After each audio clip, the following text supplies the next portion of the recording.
If Dungeons & Dragons has taught us anything, it's that great evil is approaching. Our only hope for survival is a ragtag group of heroes brought together by happenstance and a little bit of luck. Or was it the plan of the Almighty? With a bit of skill, a pocket full of Yggdrasil leaves, and a ton of grinding enemies for experience points, our heroes will shine bright and push away the forces of darkness. Hey, I'm SirFelixTheCat of Talk of Better Worlds, and this is Nerd Talk Thursday. Today, we're going to talk about the legacy of Dragon Quest. In 1981, Ultima had hit the scene and put role-playing video games on the map. Seeing this ushering, and having witnessed the game Wizardry while in San Francisco, game designer Yuji Horii wanted to put out his own RPG. To make this happen, he knew he would need a master team. The game would need character and enemy designs. So, he reached out to the best manga artist he could think of, Akira Toriyama, who was well known for his Dragon Ball manga in the magazine Weekly Shonen Jump. But art alone would not sell his idea for the game, no matter how great the artist. The game would need music, so Yuji Horii set out to recruit famed Japanese composer Koichi Sugiyama. Both of these team members would prove to be the greatest choices he could make. These legends united and made one of the most beloved and influential and longest running RPG franchises in history. So, Dragon Quest was released in 1986 for Japanese audiences and later released in 1989 for North America, but under the title Dragon Warrior. The name change being due to a copyright involving a tabletop RPG in North America already using the name Dragon Quest. This may be the first game released, but would actually be the second part of the first trilogy in this series. So, currently, at the time of writing, we are waiting for... what's it called? Dragon Quest III HD 2D Remake.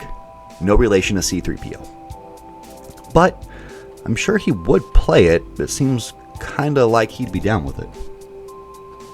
Anyway, so Dragon Quest III is the actual first part of the trilogy, where we see the beginnings of the Erdrick lineage story. By Dragon Quest I, we are already established as a knight for the kingdom, and from the get-go, it feels like there's already a world and story that existed prior to you pressing A for the first time. 2 is the finale of the Erdrick lineage story. Unless, of course, you're going to count Dragon Quest XI, but we'll touch on that one later. This time, publisher Square Enix is releasing the games in chronological order with these HD 2D remakes, by first releasing 3 in November 2024, and then 1 and 2 at some point in 2025. This will give players a more full and coherent story, if played in this release order. The second trilogy in the series is the Heaven Saga, or more commonly known as the Zenithian trilogy. Again, we have the original releases out of order chronologically. The correct order would be 6, 4, and then 5. Sadly, the West did not get original releases of Dragon Warrior 5 and 6, not actually getting them until released on the Nintendo DS in 2009 and 2011 respectively. But if you were a degenerate like me, then you may have found fan translation ROMs prior to that date.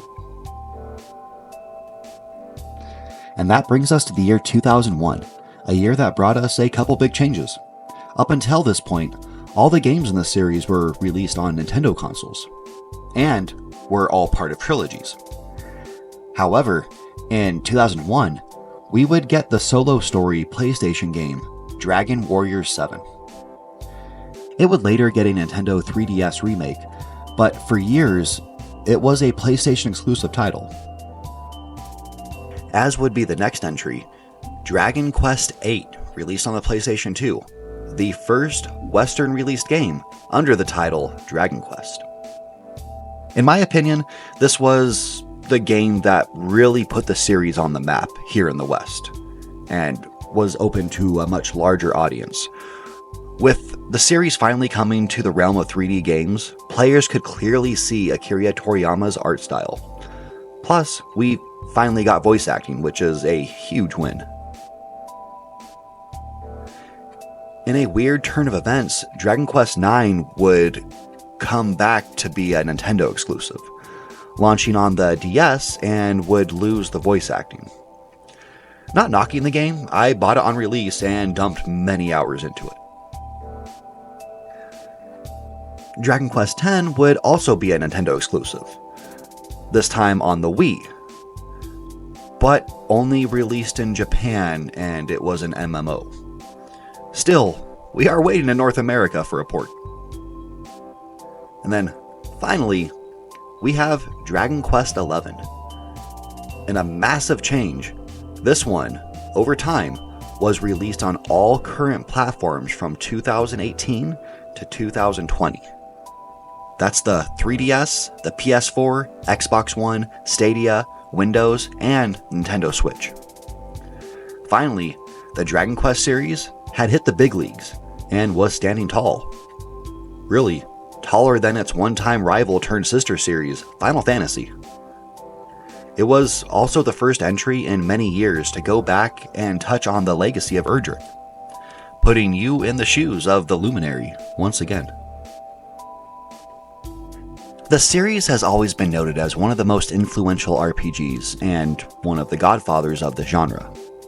For 38 years, it has maintained two very much loved features, unless of course you're going to ask a non-longtime fan.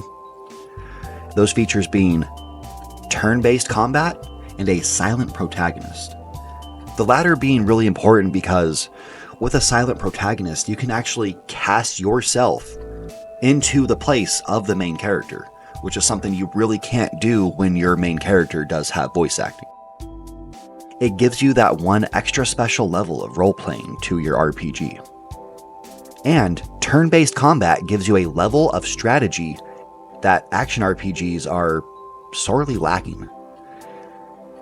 You have to plan and think about your every move, especially in a boss fight, because one wrong move, and you are most likely looking at a total party wipe. Now mind you, I only listed the 11 mainline entries into this series. There are like 37 spin-offs to this, including Dragon Quest Monsters, which is kind of like if Dragon Quest met Pokemon and they had a baby. A beautiful, beautiful, beautiful monster collecting baby. And that's been around since like 1998 or so. This series is truly massive and speaks out to many people around the world. Personally, it's been my favorite game series since I first played Dragon Warrior on the NES back when I was about 9 or 10. And, to this day, I still love it. It has just that, what do you want to call it? Like Dungeons and Dragons style adventures with a lovable and charming cast. And heck, even the enemies are charming. You have the cute little slime guy. And of course, a lot of that does come from Akira Toriyama and his art style. Now, even though this series is very well known, I still wish it was more popular in the US. Like, to be an IP almost as large as Pokemon, which is, the largest IP in the world. But it'd be great to finally have this true legend be up there at the top. So tell me, do you like the Dragon Quest series? Do you have a favorite game? Mine would be Dragon Quest VI. But, let me know down in the comments. We'll talk about this more. And until next time, take care. Hey, thanks for watching. Give us a like if you enjoyed it, and dislike it if you didn't. Let us know what you think about the channel. And don't forget to subscribe. Tell your mom.